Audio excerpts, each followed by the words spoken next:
Hello दोस्तों, स्वागत है मेरे यूट्यूब चैनल ITI ऑनलाइन में। दोस्तों, जैसे कि आप सब लोग जानते हैं, बेल का रिक्रूटमेंट आउट हो चुका है। इसमें टोटल 515 वैकेंसी थी। इसके फॉर्म भी स्टार्ट हो चुके हैं 16 जुलाई से।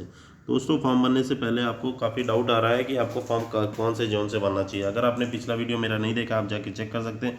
वहाँ पर मैंने एक्सप्लेन कर दिया है कि किस छात्र को कहाँ से फॉर्म भरना चाहिए और कौन सा जोन आपके लिए सेफ रहने वाला है। अगर तो जाके जल्दी से वो वाला वीडियो देखिए। तो चलिए दोस्तों, वीडियो को शुरू कर लेते हैं। आज की वीडियो को दोस्तों, यहाँ पे मैं इस वीडियो में बात करने वाला हूँ ट्रांसफ़र पॉलिसी क्या है। क्या आपका ट्रांसफ़र 1 साल में हो जाएगा या 2 साल में या फिर कुछ टाइम लगेगा, और ट्रांसफ़र आपका कौन से बेसिस पे होने वाला है, एक चीज़ को डिस्कस करेंगे। वीडियो आपके लिए बहुत महत्वपूर्ण होने है, तो एक एक चीज़ को आप लास्ट तक देखिएगा। तो सबसे पहले मैं आपको बता देता हूँ, the candidate selected as artisan grade 4 under this recruitment shall be required to serve their located manufacture unit for at least 20 years from the date of joining. यानी कि इस पॉइंट पे इन्होंने बताया है कि जो कैंडिडेट आर्टिशन ग्रेड 4 में यहाँ पे ज्वाइन करेंगे, उनको कंपनी को लोकेटेड जहाँ पे भी उन्होंने अप्लाई किया, जैसे हरिद्वार से अप्लाई कर रहे हो तो आपको हरिद्वार यूनिट में 20 साल वहाँ पे ज्वाइनिंग से 20 साल वहाँ आपको गुजारने पड़ेंगे। अगर आपने त्रिची से अप्लाई किया तो वहाँ 20 साल आपको देने पड़ेंगे।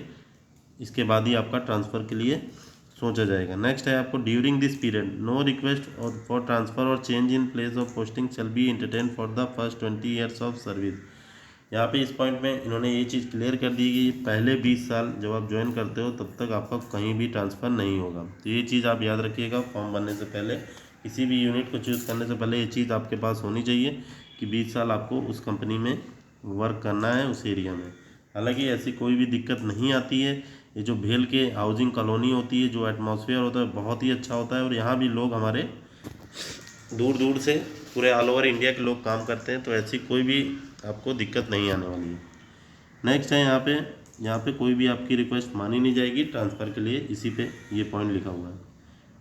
और नेक्स्ट पॉइंट आप देख लेते हैं। यहाँ पे इन्होंने ये चीज़ भी बोली कि आपका ट्रांसफ़र हो भी सकता है, लेकिन कौन से, जब आपके पास कोई दिक्कत आ गई तो उस पर भी ट्रांसफ़र हो सकता है।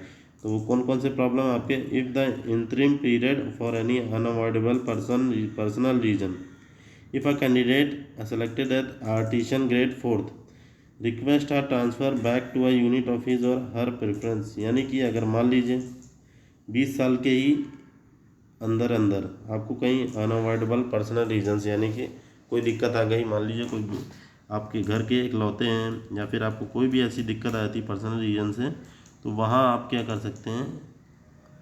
अगर आप 4th ग्रेड में, आर्टिशन 4th ग्रेड में अगर आपका सिलेक्शन हुआ है तो आप ट्रांसफ़र करवा सकते हैं अपनी प्रीफ्रेंस के यूनिट में। कैसे? The transfer can be considered subject to suitable position being available and shall be on reversion of original post. यानी कि आपका सिलेक्शन तभी हो सकता है जब वहाँ पे आपके लिए पोस्ट सुटेबल पोजीशन, जिस पोस्ट पे आप जा रहे हैं वो खाली हो, अवेलेबल हो, और आपकी जो ओरिजिनल पोस्ट होगी वो यहाँ पे A3 ग्रेड में आपको डिग्रेड कर दिया जाएगा, यानी कि आपकी सीनियरिटी को डिक्रीज़ कर दिया जाएगा। आप नीचे ग्रेड में आपको ट्रांसफ़र दिया जाएगा। और ये दोस्तों कोई बड़ी बात नहीं है, ये हर जगह ऐसे ही होता है। यहाँ पे रेलवे में भी ऐसे ही किया जाता है। वो एक दो इंक्रीमेंट कम करके ही आपका ट्रांसफ़र करते हैं। जब आप अपने मन का ट्रांसफ़र कराना चाहते हैं, आपके घर के पास जाना चाहते हैं, यानी कि A4 ग्रेड में आप शामिल होते हैं, आपको डिग्रेड करके, डिमोशन करके A3 में कर दिया जाएगा, लेकिन आप घर के पास पहुंच जाएंगे। तो ये कोई बहुत ही ज़्यादा बड़ा इशू नहीं है। मान लीजिए आप बहुत दूर काम कर रहे हैं, तमिलनाडु में काम कर रहे हैं, बेंगलोर में काम कर रहे हैं, आपका घर मान लीजिए राजस्थान में है, यूपी में है, बिहार में है, आप वहाँ जाना चाहते हैं, तो यहाँ पे आपका डिमोशन हो जाएगा। तो यहाँ पे थोड़े से पैसे कम मिलेंगे। फ़िलहाल आप इसके में कहीं भी काम करेंगे, ये भेल ऐसी यूनिट है कि आपको पूरे ऑल ओवर इंडिया ही एक ही जैसी फैसिलिटी मिलती है। बहुत ही अच्छी फैसिलिटी, इनकी हाउसिंग कॉलोनी बनी होती है, इनकी कॉलोनी के अंदर ही इनके आपके प्लेग्राउंड्स रहेंगे, आपके बच्चों की पढ़ाई के लिए यहाँ पे अच्छे कॉलेजेस रहेंगे, स्कूल रहेंगे। ये सब आपको टाउनशिप के अंदर ही मिल जाएगा, आपको कहीं बाहर जाने की ज़रूरत नहीं है। वहाँ आपके शॉप्स भी मिल जाएंगे, आपके हॉस्पिटल्स भी भेल के रहते हैं, बहुत एक उसको बोल सकते हैं बेस्ट हॉस्पिटल होते हैं। और ऐसी सुविधाएं आपको कहीं भी नहीं मिलेंगी। आप कहीं भी रहेंगे आपको पता नहीं चलेगा, आप स्टेट के बाहर भी हैं तब भी आपको पता नहीं चलेगा। तो इस वजह से मैं कह रहा हूँ, आपको फॉर्म भरना है तो आप भर सकते हैं। किसी भी यूनिट से डरने की कोई बात नहीं है, यहाँ भी ट्रांसफ़र हो जाता है, ऐसी कोई दिक्कत नहीं है। उन्होंने बस इसलिए लिख दिया है क्योंकि लोग क्या करते हैं, ज्वाइनिंग के 1 साल या 2 साल में ही ट्रांसफ़र की मांग करने लगते हैं। बस ये इसीलिए है, बाकी कोई भी दिक्कत नहीं है।